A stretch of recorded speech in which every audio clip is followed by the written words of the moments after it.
আমি বললাম আমি এতিম আর বাবা মা নেই, মিথ্যে বললাম। আঙ্কেল বলল তো পড়াশোনা করেছো? আমি বললাম জি আঙ্কেল, ইন্টার সেকেন্ড ইয়ার পর্যন্ত পড়ালেখা করেছি। আঙ্কেল বলল পুলিশের চাকরি করবে? আমি বললাম কিন্তু পুলিশের চাকরি আমি পাবো? পাবে, আমি তোমার জন্য সুপারিশ করব। আমি বললাম ধন্যবাদ আঙ্কেল। আঙ্কেল বলল ধন্যবাদ দিতে হবে না। তারপর আঙ্কেলের সহযোগিতায় আমি পুলিশের চাকরি পাই। নতুন চাকরি খুব ভালোভাবেই পালন করছি। দেখতে দেখতে 5 বছর চলে গেল। আজ সকালে আমি স্যারকে বললাম স্যার আসতে পারি? স্যার বলল আসো। আমি বললাম স্যার আপনি আমাকে ডেকেছেন? স্যার বলল হ্যাঁ রিমন সাহেব, আপনাকে বদলি করা হয়েছে।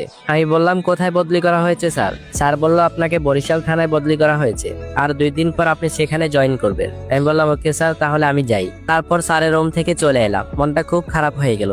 যেতে চাইনি আর সেই শহরে। রেডি হয়ে পাড়ি জমালাম সেই চেনা শহরে। আপনাদের অতীত বলতে বলতে বরিশালে এসে পড়েছি। বাস থেকে নামলাম, তারপর একটা বাসা ভাড়া করলাম। সারাদিন বাসাটা নিজের মতো করে গুছিয়ে নিলাম। এখন রাত 4টা। কেউ কলিং বেল বাজাচ্ছে। দরজা খুলে দেখি একটা মেয়ে দাঁড়িয়ে আছে। মেয়েটা বলল আপনি তাহলে নতুন ভাড়াটিয়া? আমি বললাম হ্যাঁ, কিন্তু আপনি কে? মেয়েটা বলল আমি বাড়িওয়ালার মেয়ে। আমি বললাম ও। মেয়েটা বলল আপনাকে বাবা রাতে খাওয়ার জন্য ডেকেছে। আমি বললাম সমস্যা নেই, বাইরে থেকে খেয়ে আসবো। মেয়েটা বলল আজ প্রথম, তাই আমাদের বাড়িতে খাবেন। তারপর নিজে রান্না করে বা বাইরে থেকে খেয়ে আসেন, কোনো সমস্যা নেই।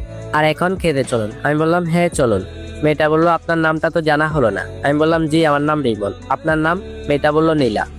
আমি বললাম খুব সুন্দর নাম আপনার। নীলা বলল সেটা আমি জানি, আপনাকে বলতে হবে না। আমি বললাম আপনি এমন করে কথা বলছেন কেন? একটু সুন্দর করে কথা বললেই তো পারেন। নীলা বলল তা কি রকম করে কথা বলবো? ওগো শুনছো, এমন করে বলবো? আমি বললাম আমি আপনাকে কি এমন করে বলতে বলছি নাকি? একটু ভালো করে বললেই হবে। নীলা বলল আপনি কি আমার বয়ফ্রেন্ড যে আপনার সাথে ভালো করে কথা বলতে হবে? আমি বললাম বয়ফ্রেন্ড না, তবে বন্ধু হতে পারে। নীলা বলল না। আমি বললাম কেন? নীলা বলল আমার বয়ফ্রেন্ড আছে। তারপর বলল না থাকলে কি আপনি লাইন মারতেন? আমি বললাম না, এমনি জিজ্ঞেস করলাম। নীলা বলল আমার বিষয়ে কিছু না জিজ্ঞেস করলে আমি খুশি হব। আমি বললাম আচ্ছা। তারপর নীলাদের বাড়িতে গেলাম। নীলার বাবা বলল তা বাবা তোমার বাড়ি পছন্দ হয়েছে? আমি বললাম হ্যাঁ আঙ্কেল, খুব সুন্দর বাড়ি আপনাদের। আঙ্কেল বলল তা কোনো সমস্যা হলে আমাকে বইলো। আমি বললাম আচ্ছা। তারপর নীলাদের বাড়ি থেকে খাওয়া দাওয়া শেষ করে চলে এলাম। নিজের রুমে এসে শুয়ে পড়লাম। পরের দিন সকালে ঘুম থেকে উঠে বাইরে থেকে নাস্তা করে নিলাম। কাল জয়েন করব, তাই আজ একটু ঘুরলাম।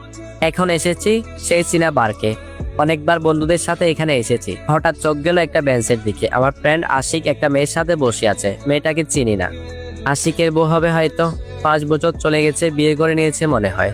হঠাৎ ও আমার দিকে তাকালো। কিছুক্ষণ তাকানোর পর আমার কাছে এসে আমাকে মারা শুরু করে দিল। আশিক বলল শালা 5 বছর পর বন্ধুদের কথা মনে পড়লো? কোথায় গিয়েছিলি তুই? জানিস তোকে কত জায়গায় খুঁজেছি, তোদের বাড়িতেও গিয়েছিলাম, কিন্তু তোর বাবা বলেছে তুই কোথায় গিয়েছিস তা জানে না, আর তার সাথে কোনো সম্পর্ক নেই। কি হয়েছিল যে 5 বছর আমাদের সাথে যোগাযোগ রাখলি না? আর তোর বাবা ওই কথা বলল। আমি বললাম পরে এক সময় বলবো। আশিক বলল আচ্ছা। তখন আশিকের সাথে মেয়েটা আমার কাছে এসে বলল আপনি কি রিমন ভাইয়া? আমি বললাম হ্যাঁ। মেয়েটি বলল আপনার কথা আশিকের মুখে অনেকবার শুনেছি। আমি বললাম ও।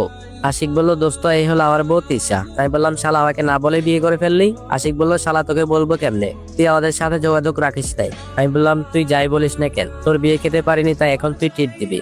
তিশা বলল চলেন ভাইয়া, আজ আপনাকে আমি খাওয়াবো। আমি বললাম তুই না খাওয়ালে কি হবে দোস্ত, ভাবি তো আছে খাওয়াবে। আশিক বলল তাতে কি হবে দোস্ত, নাম তো তোর বাবির হবে, কিন্তু বিলটা আমাকে দিতে হবে। আমি বললাম হ্যাঁ চল, অনেকদিন তোর পকেট পাকা করি না, আজ করব। আশিক বলল কি আর করার, চল। তারপর আশিক ট্রিট দিল। অনেক কথা হলো আশিকের সাথে। তারপর আশিক চলে গেল। আমি নদীর পাড়ে এলাম। হঠাৎ আমি যাকে দেখলাম তাকে আমি এখানে দেখার আশা করিনি।